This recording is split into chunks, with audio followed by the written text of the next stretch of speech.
Interesting facts बताता हूँ कि ह्यूमन लैंग्वेज कैसे बनती है। देखें, हमारी जो लैंग्वेज है इसके पीछे ब्रेन के 3 पार्ट्स हैं और ये तीनों लाइन में है। अल्लाह ताला का सीक्वेंस देखें, सबसे पीछे जो है वो वॉर्निक्स एरिया है। ये एक साइंटिस्ट के नाम पर एरिया है। वॉर्निक्स एरिया जो है ये स्पीच कॉम्प्रीहेंशन सेंटर कहलाता है। अगर किसी का वॉर्निक्स एरिया डैमेज्ड है तो वो स्पीच को कॉम्प्रीहेंड ही नहीं कर सकता। यानी इस वक्त मैं आपसे बोल रहा हूँ अल्लाह ताला के बारे में, ये जो मैंने सेंटेंस बोला अल्लाह ताला के बारे में, आपने कॉम्प्रीहेंड कर लिया कि ये मुझसे बात क्या करने वाले हैं, अल्लाह ताला के बारे में। इसी बात पे आप काफ़ी है अल्लाह ताला के लिए 5 वक्त जमात में हाजिर हो जाया करें मस्जिद में कि अल्लाह ने मुझे कॉम्प्रीहेंशन सेंटर दिया हुआ है। अगर अल्लाह चाहता तो मुझे लैंग्वेज किसी की समझ ना आती। सबसे पहले वॉर्निक्स एरिया क्या करता है, लैंग्वेज को कॉम्प्रीहेंड करता है और विद इन नैनो सेकेंड्स कर रहा होता है। आप ये ना समझेंगे मिनट्स होते हैं, उसके पास आवर्स होते हैं कॉम्प्रीहेंड करने के लिए, उसके बाद नैनो सेकेंड्स हैं कि मैं बोल रहा हूँ, मैं तेज़ी से बोल रहा हूँ, मेरे वॉर्निक्स एरिया ने कॉम्प्रीहेंड करना है अगला क्या बोल रहा है।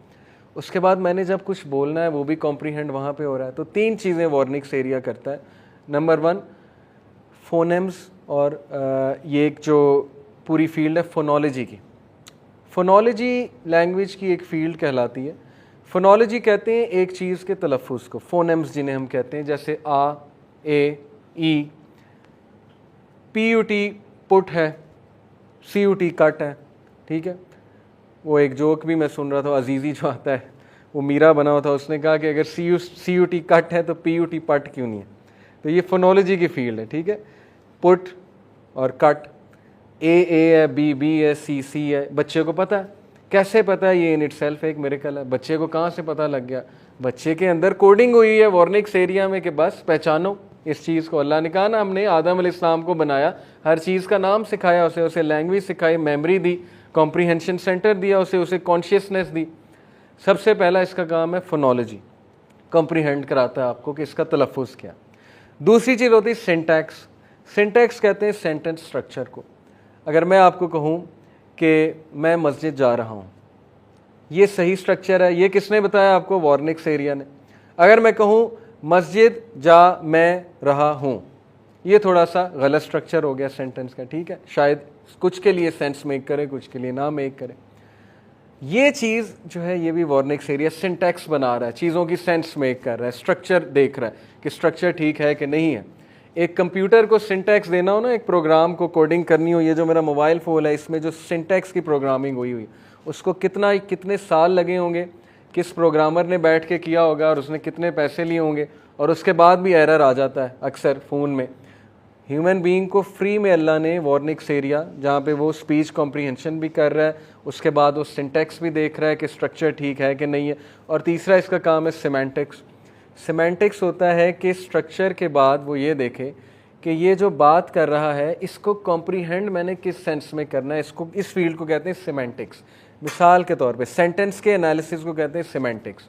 मिसाल के तौर पे अगर मैंने किसी का एक्सीडेंट होते देखा है तो मैं आकर आप लोगों को ये बताऊंगा कि मिसाल के तौर पे खुदा न खास्ता अब्दुल्ला को उसका एक्सीडेंट हो गया, तो मैं आपको आके ये बताऊंगा कि Abdullah had an accident today, Abdullah का आज एक्सीडेंट हुआ। तो आपका जो वॉर्निक्स एरिया है वो इसको पता है क्या परसीव करेगा सिमेंटिक्स की वजह से, वो ये परसीव करेगा कि अली साहब ने उसका एक्सीडेंट आंखों से होते देखा, ठीक है। लेकिन अगर मैं आपको कहता हूँ कि an accident was met by Abdullah today, Abdullah आज एक एक्सीडेंट से गुजरा, इसका ये मतलब आपका वॉर्निक्स एरिया कॉम्प्रीहेंड करेगा सिमेंटिक्स की वजह से कि इन्होंने देखा नहीं, इन्होंने सुना है। हालांकि मैं आपको नहीं बता रहा मैंने देखा है कि मैंने सुना है, लेकिन आपके अंदर वो कैपेबिलिटी है इस सेंटेंस की बेसिस पे, सिमेंटिक्स की बेसिस पे, कि आप ये अंदाज़ा लगा लेंगे। जो डिटेक्टिव्स होते हैं ना, उनकी ये प्रैक्टिस होती है सिमेंटिक्स की कि अगले का इंटरव्यू लेते हुए परख लो क्या बता रहा। हालांकि वो नहीं कह रहा मैंने देखा है या मैंने सुना है, लेकिन अगला जो है वो माहिर होता है इस चीज़ का, उसकी प्रैक्टिस हुई होती है। सोचें अल्लाह ने कितनी कैपेबिलिटी दी। वो इंसान से बात करके अंदाज़ा लगा, जो काउंसलर्स होते हैं, थेरेपिस्ट, वो 5 मिनट आपके साथ बैठेंगे, उन्हें पता लग जाएगा आपके माइंड में क्या चल रहा है और आप कहना क्या चाह रहे हैं। सिमेंटिक्स ये सारा वॉर्निक्स एरिया कर रहा होता है। उसके बाद आगे आता है आपका जो स्पीच कॉम्प्रीहेंड हो जाती है, लैंग्वेज आप बोलना चाहते हैं, ब्रोकाज एरिया। ब्रोकाज एरिया आपकी ज़बान को हिलाता है, मैसेज सेंड करता है। वो मैसेज इलेक्ट्रिकल सिग्नल्स के थ्रू आते हैं, न्यूरॉन्स होते हैं, न्यूरॉन्स के एक्शंस होते हैं, वहाँ से न्यूरोट्रांसमीटर्स मैसेज को एज इलेक्ट्रिकल सिग्नल आगे भेजते हैं विद इन सेकेंड। सेकेंड तो बहुत बड़ी अमाउंट बता रहा हूँ, विद इन नैनो सेकेंड ये भी हो रहा है। आपने उस स्पीच को अदा भी करना है। जो डिबेटर होते हैं, बैतबाजी वाले होते हैं, अब सोच लें उनका ब्रोकाज एरिया किस बला किस्म का होगा और किस तरह काम कर रहा होगा। और अगर अल्लाह चाहे तो ब्रोकाज एरियाज को कंट्रोल कर ले। और अल्लाह कहता है कि अबू जहल के बारे में कहा कि इसकी ज़बान मैं बंद कर दूंगा अगर ये बाज ना आया, और इसको मैं यहाँ से पकड़ूंगा, इसके प्री फ्रंटल कॉर्टेक्स से मैं इसको पकड़ूंगा, नासिया, इसकी नासिया को मैं जकड़ूंगा, नासियतुन खातियतुन, इसकी ऐसी नासिया, इसका ऐसा माथा जो कि झूठा है, जो कि कज़ाब है, जो कि ख़ताकार है, क्योंकि प्री फ्रंटल कॉर्टेक्स ये सारी शरारतों के लिए जो है वो रिस्पॉन्सिबल होता है।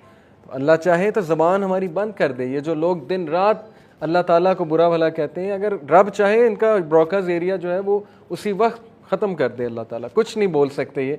लेकिन ज़ाहिर है अल्लाह ने फ्रीडम ऑफ विल इंसान को दी कि चलो कर लो, जो तुम्हारे दिल में आता है करके देख लो। और अल्लाह मोहलत भी देता है बहुत सौ को, उसके बाद हिदायत भी देता है। तो ब्रोकाज एरिया के बाद जो है हमारे सिग्नल्स प्री फ्रंटल कोर्टेक्स पे आते हैं, और प्री फ्रंटल कोर्टेक्स के बाद नैनो सेकंड्स का टाइम होता है ये सोचने का, ये डिसीजन लेने का कि मैं इस सेंटेंस को अदा करूं या ना करूं। जिस बंदे का प्री फ्रंटल कोर्टेक्स बहुत अच्छा डेवलप हुआ है, कैसे डेवलप होता है, इसीलिए बड़े कहते हैं कि अक्लमंद लोगों में बैठो, इसीलिए बड़े कहते हैं कि अच्छी महफिलों में बैठो। बेवकूफ़ लोगों में बैठेंगे, ऐसे दोस्तों में बैठेंगे जो घटिया किस्म की बातें कर रहे हैं, वहाँ प्री फ्रंटल कोर्टेक्स डेवलप होना तो दूर की बात, उसका बेड़ा गर्क होगा। और फिर अल्फाज ऐसे निकलेंगे, गालियाँ निकलेंगी, जुगतें निकलेंगी, फिर कहाँ वो बातें निकलनी, विजडम वाली बातें फिर कहाँ निकलनी। ओके, तो इसके पास बहुत कम टाइम होता है टू डिसाइड कि ये सेंटेंस अदा करना है कि नहीं करना है। और जब हम ज़िक्र अज़कार करते हैं, जब हम सजदा करते हैं, जब हम अल्लाह की हम्द बयान करते हैं, तो कौन से केमिकल्स रिलीज़ होते हैं, इन स्ट्रक्चर ऑफ ब्रेन पे क्या इफ़ेक्ट हो रहा होता है, ये एक अलग साइंस है, ये एक अलग फील्ड है जिस पे रिसर्च हुई है कि लोग जब कुरान पढ़े उनके MRI स्कैन्स किए गए और देखा गया। तो वही बात है, अल्लाह कह रहा है कि हम तुम्हें दिखाएंगे तुम्हारे अंदर, लेकिन क्या ये काफ़ी नहीं है कि अल्लाह ताला खुद शाहिद है इस बात पे कि ये हक है, तो बस इस पे अमल करो। अगर खोज लगाना चाहते हो तो फिर आ जाओ, लगाते हैं खोज, देखते हैं। लेकिन अभी भी इंसान उस तरफ नहीं पहुंचा है, अभी भी ऐसे ऐसे मॉलिक्यूल्स, ऐसे ऐसे पार्टिकल्स इजाद हो रहे हैं जिसका इंसान ने कभी सुना ही नहीं। उसकी तरफ भी मैं इंशाल्लाह भी आता हूँ। तो साइन में क्या मैंने बताया आपको कि एक तो इनके बोलने में, इनकी लैंग्वेज में बड़ा साइन है, और आसमान और ज़मीन की तख्लीक में। फिर अल्लाह कहते हैं वमिन आयाती मनामुकुम बिलैली वन नहारी वब्तिगाउकुम मिन फज़ली इन्ना फ़ी ज़ालिका लायातन लिकौमी यस्माऊन, और उसके साइंस में से, उसकी आयात में से तुम्हारा सोना है जो कि तुम रात और दिन को सोते हो, and your seeking of his bounty, और उसका रिज़्क तलाश करते हो। Indeed in that are signs for a people who listen, इसमें उन लोगों के लिए निशानियां जो सुनने वाले हैं। स्लीप में क्या साइन है, स्लीप क्या होती है, स्लीप पे कभी रिसर्च करें। नींद क्या है, नींद में हमारे साथ क्या हो रहा होता है, हम क्यों सोते हैं, हमें सोने की नीड क्या है, और इसमें क्या साइन है ऐसा कि अल्लाह ताला कह रहे हैं कि इसमें तुम्हारे लिए साइन है।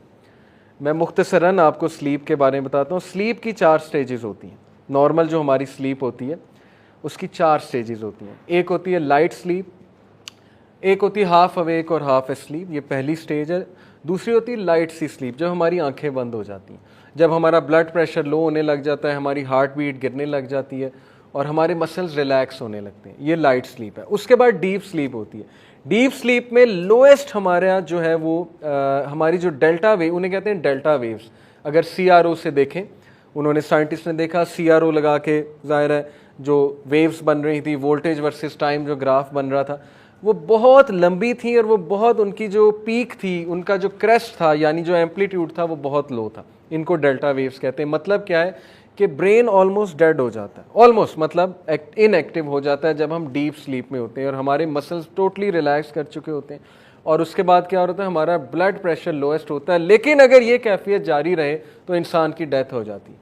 इसलिए चौथी स्टेज आती है स्लीप की जो अल्लाह ने दी, उसको कहते हैं REM sleep, rapid eye movement sleep. Rapid eye movement में ऐसी मिरेकुलस चीज़ हो रही होती है कि अगर आप किसी की, ज़ाहिर है आगे तो ये होते हैं ना, आईलिड्स होते हैं, अगर आईलिड्स ना हो और आप किसी को सोते देख लें तो आप डर जाएं और डर के भाग जाएं, क्योंकि रैपिड आई मूवमेंट में आपके जो आई बॉल्स हैं वो बहुत तेज़ी से मूव कर रहे होते हैं, उनकी बहुत रैपिड मूवमेंट हो रही होती है आपकी आई बॉल्स की।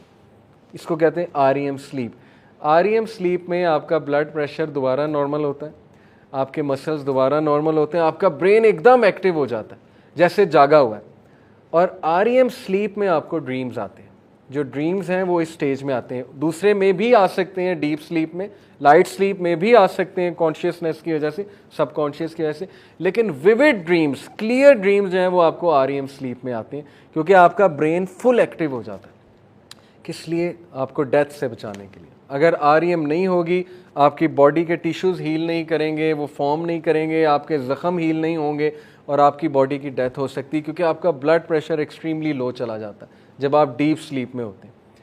और REM स्लीप में आपको विविड ड्रीम्स आते हैं, और REM स्लीप में आपकी बॉडी पैरालाइज हो जाती है, कंप्लीटली पैरालाइज।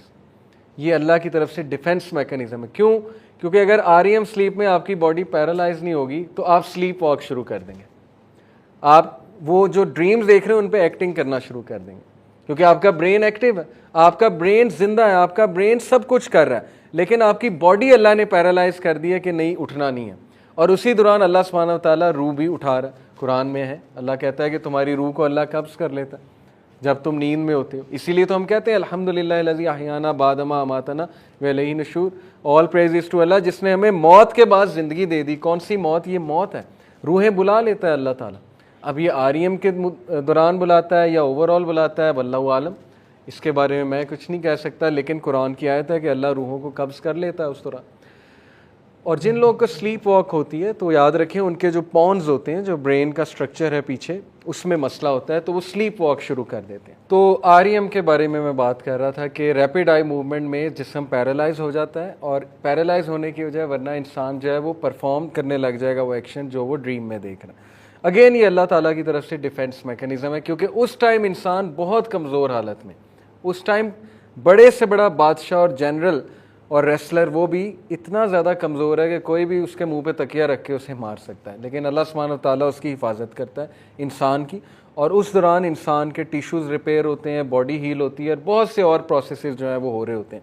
ये जो साइकिल है ये 4 से 5 बार चलता है नींद में, आम नींद 6 घंटे 7 घंटे की नींद में 4 से 5 बार ये साइकिल रिपीट होता है, जैसे गाड़ी के गेयर्स चेंज होते हैं, यानी लाइट स्लीप, डीप स्लीप और फिर REM, फिर रिपीट होता है light sleep, deep sleep, REM। क्यों रिपीट होता है? अगर बंदा REM में ही है और बॉडी पैरालाइज है, फिर तो उसको जो है वो उसकी मौत वाक़ई हो सकती है अगेन। इसीलिए अल्लाह ने कहा कि असहाबे कहफ को हम करवट दिलवाते रहते थे, 309 साल सुलवाए, लेकिन करवट दिलवाते रहते थे, क्योंकि अगर एक ही आप करवट में हैं तो फिर आपको आपके ब्लड वेसल्स ब्लॉक हो सकते हैं और इसकी वजह से बहुत कुछ हो सकता है, हार्ट अटैक भी हो सकता है।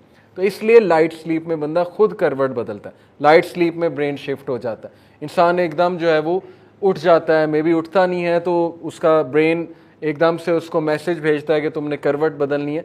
तो ये सारी चीज़ें अल्लाह के साइंस हैं इनमें। इसीलिए देखें जो दुआ है, स्लीप पैरालिसिस कुछ लोगों को हो जाता है, तो ये दुआ पढ़नी चाहिए जब इंसान एकदम खौफ से उठ जाए। औज़ु बिकलिमातिल्लाहि ताम्माति मिन ग़ज़बी व इक़ाबी व शर्रि इबादी व मिन हमाज़ाति शयातीनी व अन यहज़रून।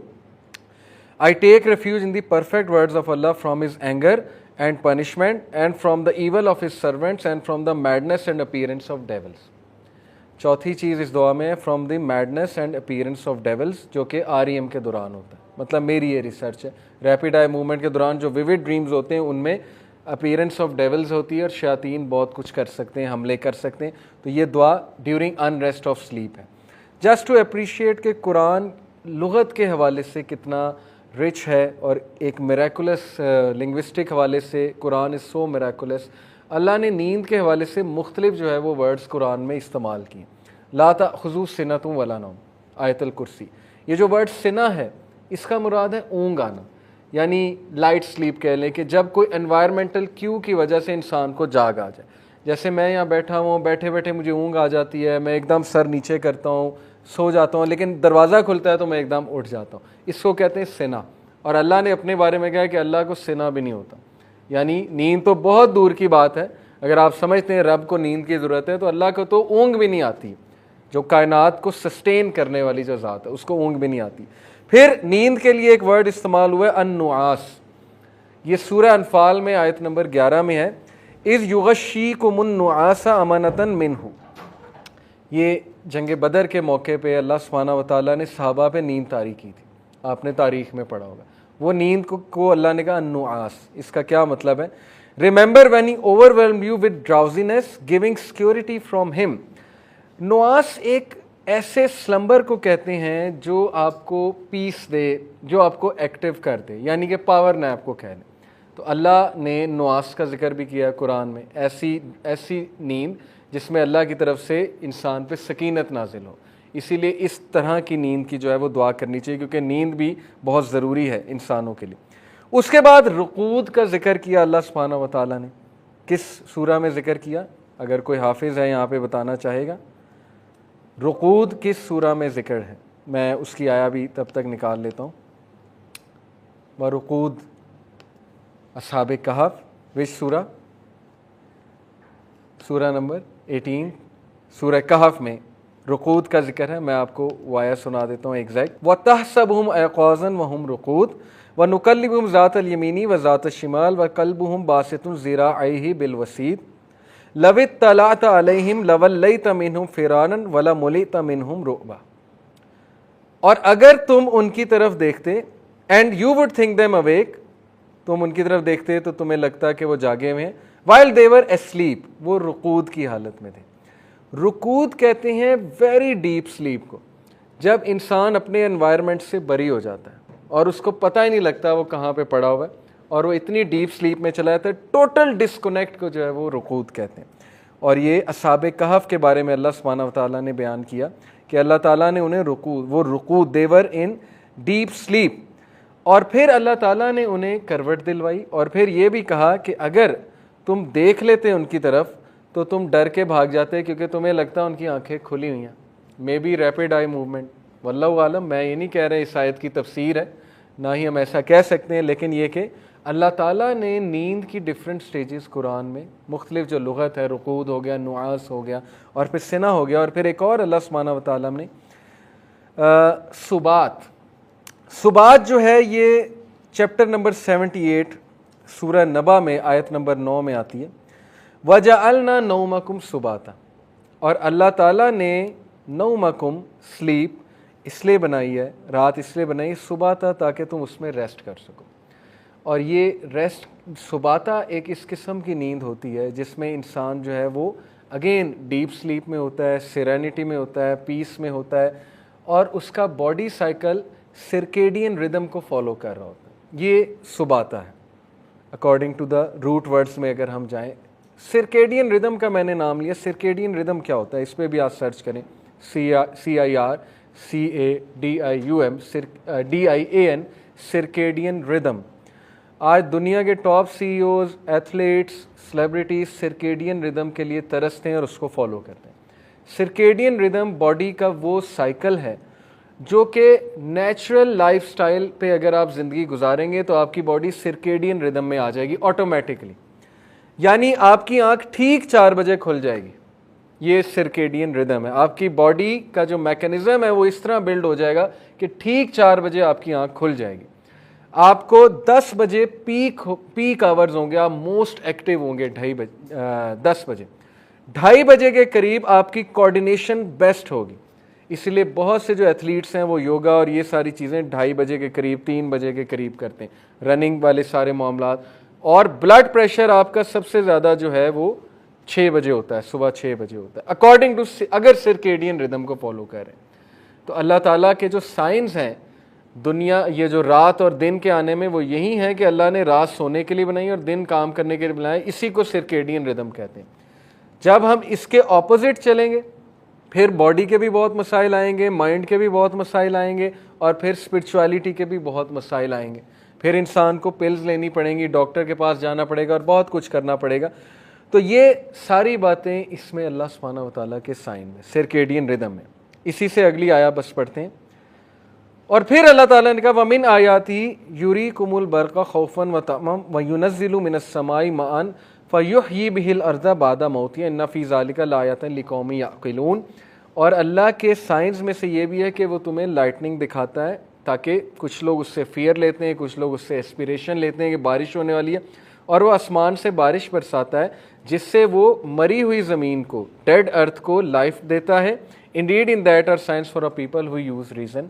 इसकी तफसीर ये है, अल्लाह बार बार ये बात करता है कि अल्लाह बारिश से डेड अर्थ को ज़िंदगी देता है। इसकी तफसीर में मुफस्सरीन ये कहते हैं कि वही बारिश है, नबी और वही, नबी की टीचिंग्स और वही बारिश है।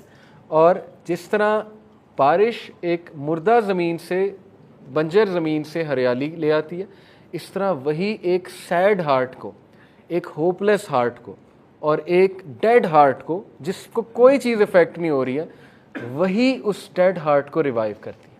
लोग काउंसलिंग्स के लिए लोगों के पास जाते हैं, अपने मसले लेकर लोगों के पास जाते हैं। अल्लाह ने बता दिया कि वही रिवाइव करेगी तुझे अगर तुम सही से कुरान को सबमिट करके पढ़ते, अल्लाह का जिक्र करते। आज हम में बेचैनी बहुत ज़्यादा। इनफैक्ट मेरे एक कोलीग हैं जहाँ मैं स्कूल में होता हूँ, मैं इतना हैरान हुआ, मैं स्टेटस डालने लगा था, फिर मैंने कहा चलो फिर कभी बात करेंगे। वो 1.5 घंटे बैठे रहे खामोशी से, मोबाइल उन्होंने यूज़ नहीं किया। माशाल्लाह he is in his 40s, और मैं देख रहा था ये बंदा कैसे बैठा हुआ है विदाउट मोबाइल फ़ोन, क्योंकि 2 मिनट बाद मोबाइल फ़ोन उठा लेते हैं हम। 1.5 घंटा वो मेरे सामने विदाउट मोबाइल फ़ोन बैठे रहे, तदब्बुर करते रहे, पता नहीं क्या सोच रहे थे वल्लाहु आलम। और ये एक दिन की रूटीन नहीं है उनकी, हमेशा ऐसे मोबाइल को हाथ भी नहीं लगाते। वो जिक्र भी कर रहे थे, डेफिनेटली उनके लाभ हिलते मैं देख रहा था। हाउ इज़ दिस पॉसिबल कि 1.5 घंटे एक बंदा विदाउट मोबाइल फ़ोन बैठा है? यूथ को ये बात हज़म ही नहीं होनी, ये कैसे हो सकता? क्योंकि हम बोर बहुत ज़्यादा होते हैं, हमें आफ्टर 5 मिनट्स कुछ चाहिए। तो ऐसे लोग अब बड़े कम होते जा रहे हैं जो 2-2 घंटे बैठ के जिक्र कर रहे हैं, जो 1-1 घंटा बैठ के बस जिक्र कर रहे हैं, कुछ भी नहीं सोच रहे। और ये सर्केडियन रिदम है, क्योंकि उनकी बॉडीज़ उस रिदम के साथ चल रही है, और हमारी बॉडीज़ दज्जाली सिविलाइजेशन के रिदम के साथ चल रही। दज्जाल के टाइम पे हर चीज़ उल्टी होगी। प्रॉफिट ने कहा कि जो जन्नत है वो दोज़ख है उसकी, और जो दोज़ख है वो जन्नत है। तो हमारा सारा बॉडी रिदम तो उसकी रूटीन पे चल रहा है, इसीलिए हमारी लाइफ में प्रॉब्लम बहुत ज़्यादा है। ओके, ये सोचने की बात है।